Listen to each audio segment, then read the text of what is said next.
So just as in the south, the dominant clothing for royals is kente, here in the north, the dominant clothing is the smock, popularly known as fugu, or as some will call it, batakali or batakari, depending on where you're coming from. But here at Tamale, it is known as bengma. So I'm here at the Tamale Old Market, but Moshi Market to be precise, because here is where all the action happens pertaining to the making of the smock. I'm going to find out the history behind the smock, why some people wear certain designs, why they put on their hats. Just join me, we'll find out more.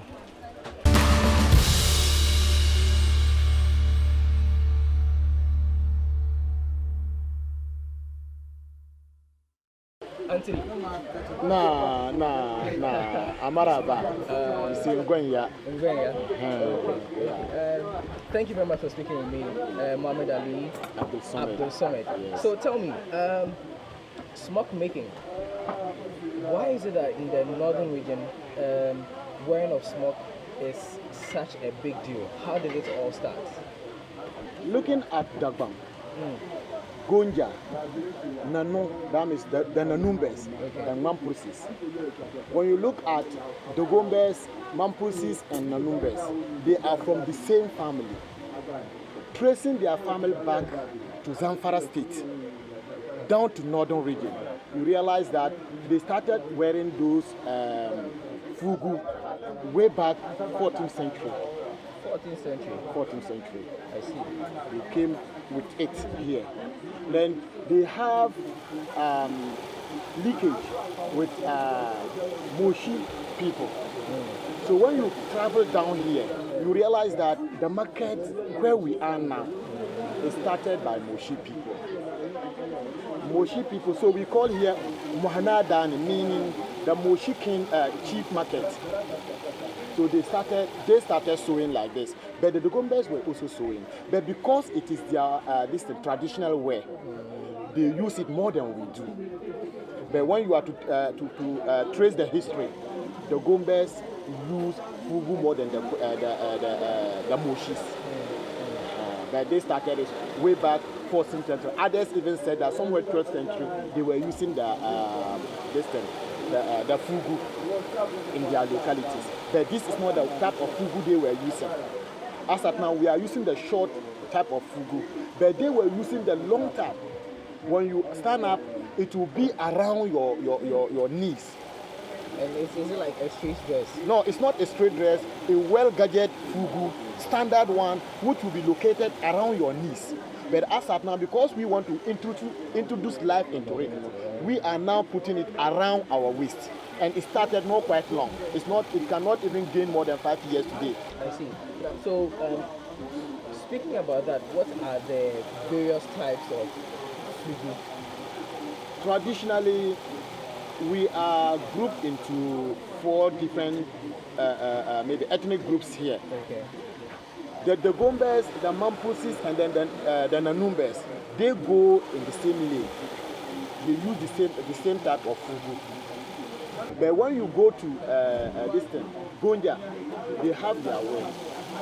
They sometimes wear fugu with wala, the upper west region.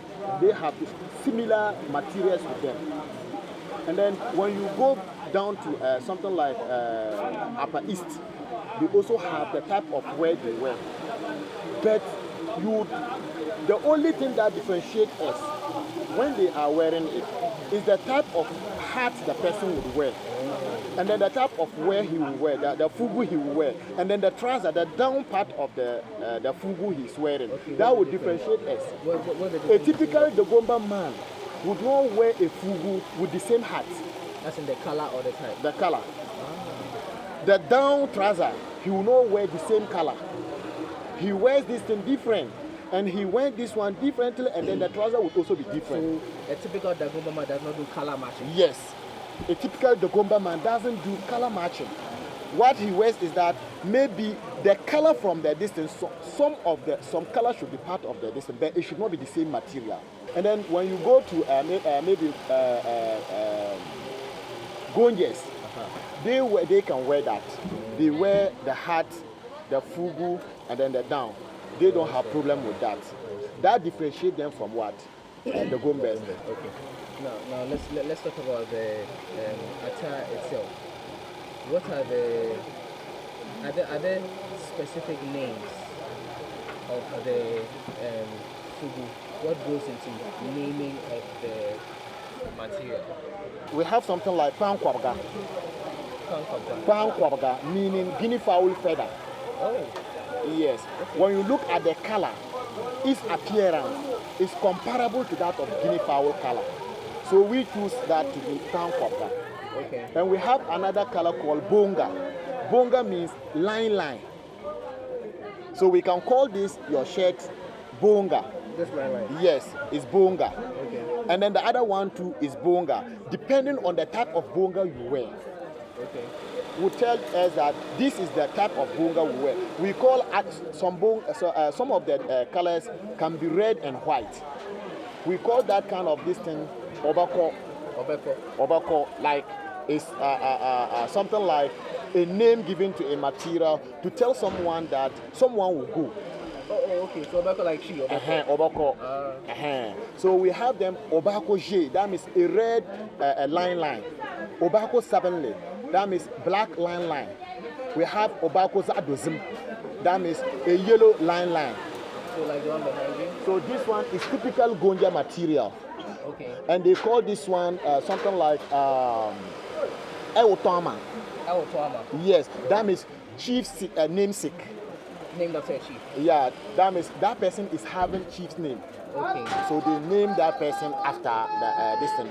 This thing. So they are of different types.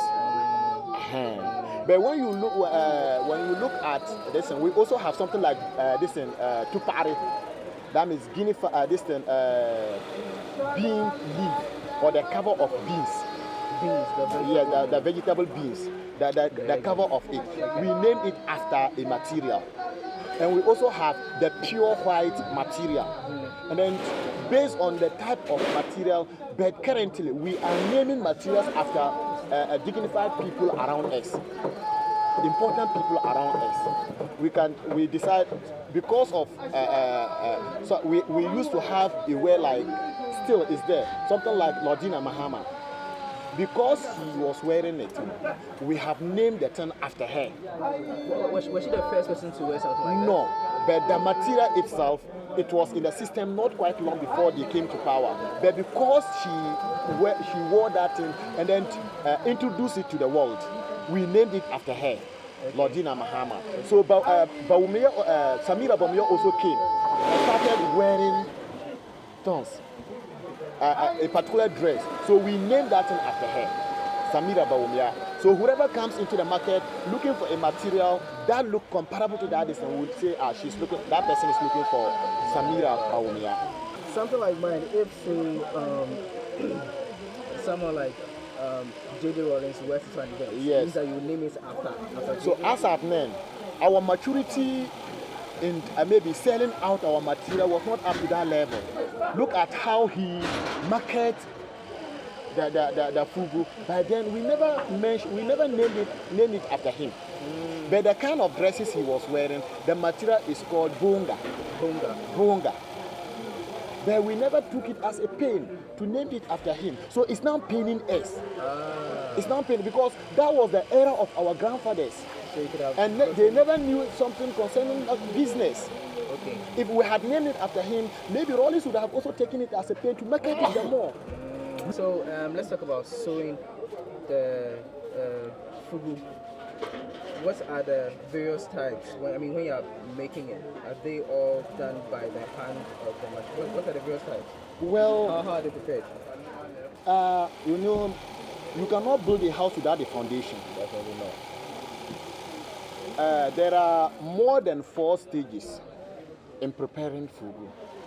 Number 1, let us look at the fiber stage, the raw material stage, something like cotton. That's the first stage. We convert this fiber to yarn. That's the thread, and then this yarn to fabric. So we now have the fabric with us. So it will now be measured and joined together and take it to those who are weaving with their hands. they'll do it. But if that person wants it in a tailor form, the tailor man would also sit down and then use the tailor and do that. So these are the process involved. From the fiber stage to the yarn stage, from the yarn stage to the fabric stage, from the fabric stage to the maybe joining of the material, from the joining of the material to using your hand or tailor to prepare it. And then when you look at it, we have the local materials. So when you look at this type, it's typical cotton this thing. It's typical cotton material. So that this one is called the yarn. The yarn. So they have converted the yarn to a what? Fabric. And from the fabric, we will now also convert it to either fugu or cloth or maybe the kind of wear you are wearing. We call it joromi. Joromi. That's the name we give to it. But if you should ask me where we have gotten the name, to be frank with you, I cannot tell you. That was why I said we borrowed names. Yes. It could be that the person who bought it first, that was his name. So we can name it after him. Typically, how long does it take to complete the making of a fugu wear? Say from the hat, the top, and the trousers. Well, it depends on an individual. Someone who is smart in doing business would distribute his work, distribution of labor, so that this person will be handling this side and the other person will be handling this side. But because of greediness, others would want to take all the profits. So the income will come to just one person. Yes. So that would take longer period to finish with a wear. So basically, if I am to start with a wear, something like half up and down, if I should promise that I can use 3 days to do it, I can use it. Depending on how I would motivate the guys who will do my work for me. So 3 days because you're doing. Yeah, I'm going to do division of labor. How would you identify a type of fugu? Say, if someone is wearing it, how would you be able to tell if this is a fugu for, say, an important person in society? Like the type Yana wore during our 62nd anniversary. If you are not a paramount chief, if you wear it, they will not blame you, but they will say that you don't know your tradition. Really? Directly or indirectly, you don't know your tradition, because that one is reserved for only the paramount king and his staff chiefs. And sometimes the staff chiefs would not even wear it because he's wearing it. When they are around him, they will never even try to wear it because they respect him. And the word respect, it's respecters. If you respect the Yana, it means your subordinates will also respect you. And if you don't respect him, meaning they will look at you and then, yeah. So in simple put, a typical royal man would not wear a fugu like as I'm seated here. If I was from a royal gate, I would not wear fugu with a slip. What would you wear? I'll wear the short slips because I am trying to maybe pick up something which is not yet in my hands. That's if you wear the long. Yeah, if I wear the same from a royal distance. So royal people fear wearing this kind of thing. They don't like it. They hide themselves to grow. The royal people will not wear it. Even if you sell it out to them, they'll secretly put it in their box, waiting for their coronation day. They will then wear it to tell the people that I have gotten to the stage where I was looking for. And then when you look at wearing of the hat too, it has a message for the people of Ghana. As I'm wearing, you see, it's lying on my left-hand side. I am telling the whole world that I don't want trouble. And when I wear it and pull it on my left-hand side, that means I am self-independent. I don't depend on any other person. If I put it behind my occiput like this, it's telling the whole world that I am from a royal gate and tomorrow I will become a chief. And when I put it this way, it means I don't fear anybody. That means I have no co-equal. In terms of riches, in terms of juju, in terms of wives, children, money, I have no co-equal. And when you put it upward like this, it's telling the whole world that you have not seen anybody in the gathering quite apart from God. So your reverence is only to God. Yes. You have not seen anybody quite apart from God. So Yana would wear that in presence of his people. I have not seen anybody quite apart from God. When Savuluguna is alone, he can also wear it. When Karagana is alone, he can also wear it. But in presence of Yana, he will not wear it this way. That means you have not seen any person. So Yana self, you don't see him. You have not seen him.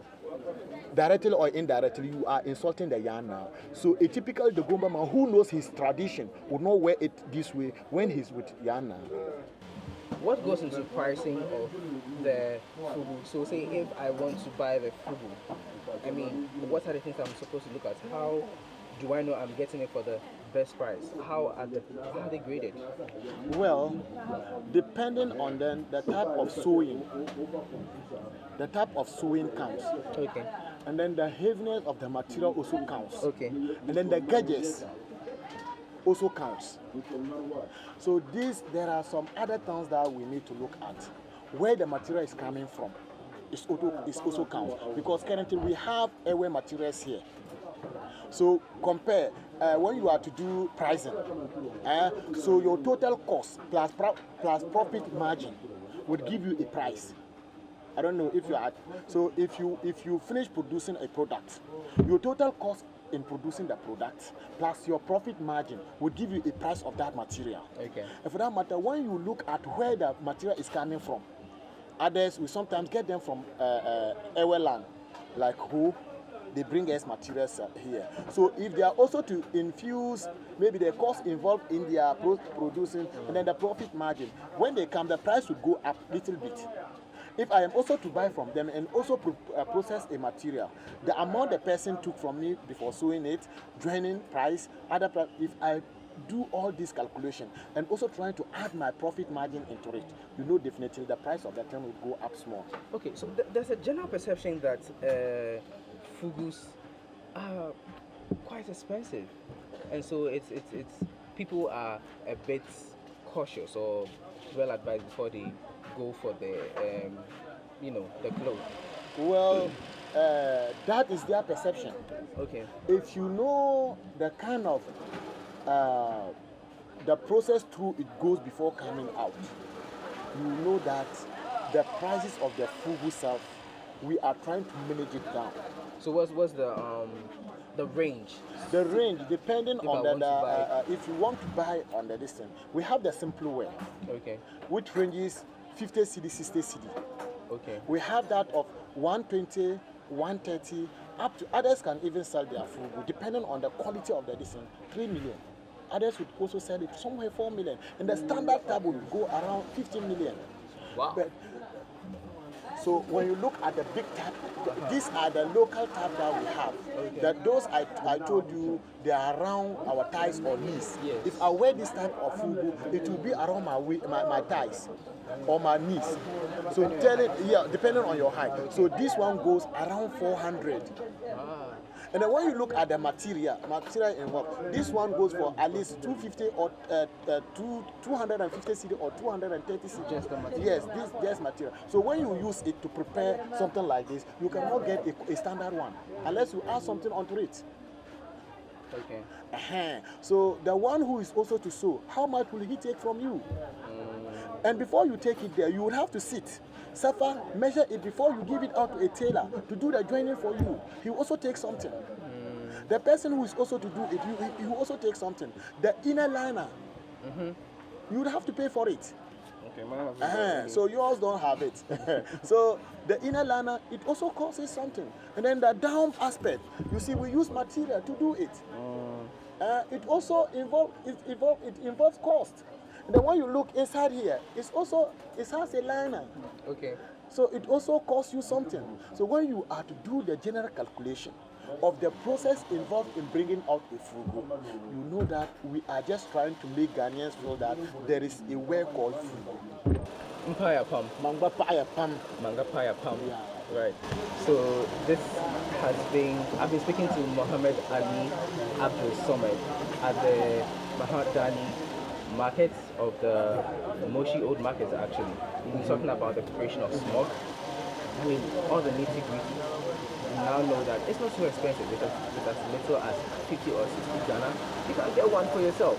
And depending on status in life, of course, you can purchase one 250 cedis, 300 cedis, 400, and as much as 1,005, depending on how you want to look. And I really put it out there, let's keep on wearing these smocks. Let's sell Ghana. This has been Lord Heritage with people and places.